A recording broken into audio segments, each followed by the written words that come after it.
In this video, I'm going to talk about finish compatibility. Now, I'm not talking about the country of Finland, because I'm sure the people in Finland are pretty compatible with all their neighbors. Well, except for one. I'm talking about the finish that we use on our guitars. I had a viewer who sent me a comment the other day on one of my videos where he wanted to know if I would make a video where I talk about compatibility issues between different types of finishing products. Because as it turned out, he had applied a finish to his guitar and he used a couple of different products which apparently were incompatible. And as a result, he ended up with a mess. And now he has no choice but to strip off that finish and start over. So he thought it would be useful if I made a video where I talk about different products and the sort of incompatibilities that you might encounter when using two different products together. In reality, it's not possible to do that, simply because there are way too many products out on the market. And some of the products I use are not going to be available to you, and some of the products that you use are not available to me. So we end up having to make the best of what's available. And sometimes there can be some issues with compatibility. Now, when I say compatibility, what I'm talking about is what happens when you apply one type of finish over another type. So, for example, applying a dye over the top of a sanding sealer, or maybe you've applied a grain filler and now you want to apply a top coat. If those two products are incompatible, it can cause adhesion issues. A classic example of this is what happens when you apply nitrocellulose lacquer over the top of enamel paint. It can cause the enamel paint to shrivel and wrinkle, and that can ruin your finish. That's an issue that a lot of people have experienced.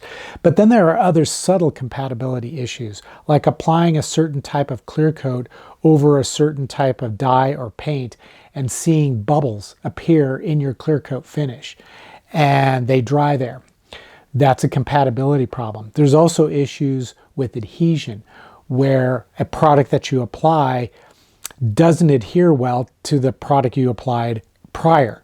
So let's say you've applied a sanding sealer or a grain filler, and then you go to apply a color over it, and that color just peels off. It's an adhesion issue, and sometimes that's caused by compatibility problems. Well, the reason why I can't make a video about this, as I said, is because there are so many different kinds of products out there. And even when you have similar types of products, for example, a polyurethane, you have different companies that make different formulations of the polyurethanes. So one company's polyurethane may be compatible with the grain filler you used, but then another company's polyurethane, which you would think is the same, won't adhere well.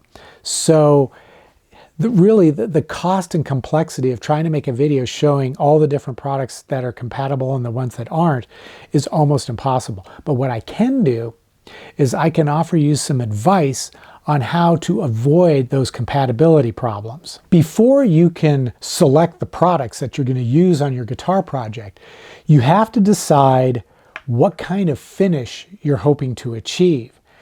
A lot of folks will look at photographs of guitars that are made by other companies, or they may be in a store selling guitars and they'll see a guitar that has a finish that they really like and would like to apply to their guitar project. And really it doesn't matter whether you're building a guitar from scratch or if you're making a kit guitar. The processes are basically the same when it comes to applying finishes. But what you'll do is you'll look at how that finish, the result of that finish, and then you'll try to reverse engineer it to figure out what products they used to accomplish that finish. And once you've figured out what products that you're going to use, you have to decide, are those products compatible?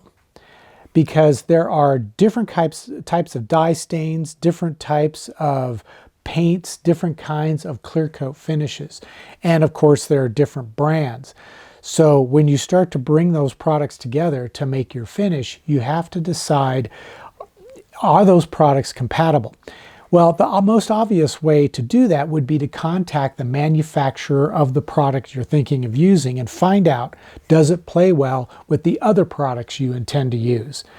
Unfortunately, not all companies can provide this information because they themselves haven't done the testing. It's too difficult to do it. What they typically rely on is user experience and having that experience related back to them. So if they've heard that their product may not be compatible with a certain type of grain filler or a certain type of sanding sealer, they will let you know that. But if you're using a product that they're unfamiliar with, you're on your own. You're not going to be able to know for sure if the product is compatible. And you can sort of do it from two different directions. You can talk to the manufacturer of one product and see if there's an issue, or you can talk to the manufacturer of the other products and see if they have any known issues. Hey guys, if you're enjoying this video, I would encourage you to stop what you're doing right now and click that thumbs up button down below. It doesn't cost you anything and it really helps to support my channel. But if you want to take your support to the next level, you can click the thanks button and leave a tip in the amount that you think is fair.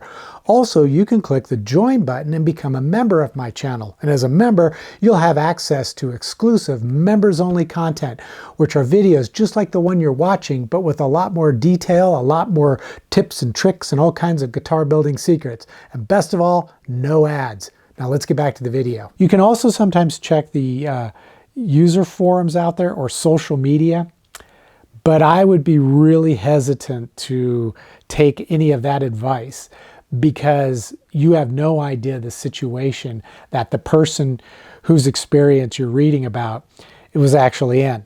And there are so many factors that are involved when it comes to using a lot of these products.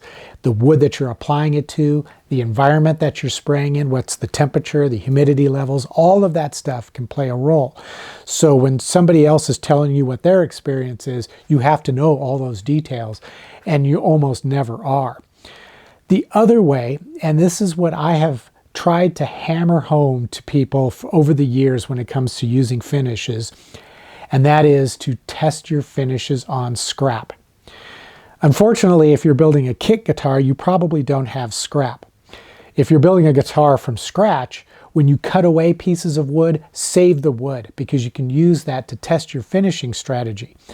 If you're doing a kit guitar and you don't have scraps, what you can do is find out what kind of wood was used to make the kit that you're building, and then you can go online and see if you can purchase scraps made from the same species of wood. Oftentimes you can go onto websites like eBay and purchase what are known as cutoffs. So search for cutoffs and see if you can find scrap material large enough that you could do an adequate test. Then you would test your finishing strategy on that scrap wood, and you'd want to do it exactly the way you're going to do it on the guitar. But testing on scrap is going to tell you whether or not the products that you've chosen are actually going to work, or whether you're going to have compatibility issues. And you're going to know this before you commit to the project you're actually building. And let's face it, when you ruin a finish, that can be a real depressing experience. Although there's a couple of reasons why it may not be. First of all, finishes can be removed. If you ruin a finish on a guitar, you can sand it off and start over. It's usually not a total deal breaker. Even if the finish penetrates somewhat into the wood, you can still sand it off and start over. That also means you're going to have experienced a learning situation, which can pay off down the road as you understand how finishes work. So don't get too upset if the finish doesn't, or if you have a compatibility issue. Unfortunately, testing all these different products can get really expensive. And that's because you have to purchase the products that you're planning to use. And if there's any compatibility issues, you have to replace one or more with a different product and test it again. So it can get time consuming and it can get expensive. The real problem is the fact that around the world there are so many different kinds of laws and rules about products, formulations, and how they affect the environment. And that's one issue. So some of the products that you might want to use might not be available where you live. The other problem is the expense is being driven by global trade wars and these crazy tariffs that are doing nothing more but jacking up the price for all these products. So in the end, trying to product test is going to get expensive. One way around this, though, is, if possible, try to purchase all the products you're going to use from one company. Because a lot of companies, and I'll use Crystal-Lak as an example, they make everything. They make your clear coats, they make your sanding sealers, your grain fillers, they even make pigments for mixing up your own opaque colors. They have primers, all different kinds of products, and they've all been tested to ensure that they're compatible with one another. So if you purchase all your products from one company, there's a good chance you can avoid the whole issue of compatibility. Now, when it comes to how the products are going to look once you have applied them, that's a whole different story. So you have to be prepared for the possibility that the look you're trying to achieve may not turn out exactly as you expected. But if you go into it with the attitude that you're willing to accept a different look, then you should be fine. So I hope you found this video to be useful. I know that I didn't give you any specifics about which products to avoid and which products work well together and which ones don't. Like I said, that's just not in the realm of possibility in a video to be posted on YouTube. So it really comes down to having to do your own research and then testing on scrap. That is the single most important thing you can do. Test on scrap. Even if you're using products from the same company that you're assured are going to work, you still want to test on scrap to get a feel for how those products look when you apply them using the techniques and the equipment that you intend to use when you apply the products. At any rate, if you enjoyed the video, if you got something out of it, click the thumbs up button. You know the drill. Click it, help support the channel. And of course, if you want to take your support to the next level, you can do some of the things I mentioned earlier in the video. And until the next episode, as always, take care, stay safe, and I hope you'll be back for more of these guitar building videos.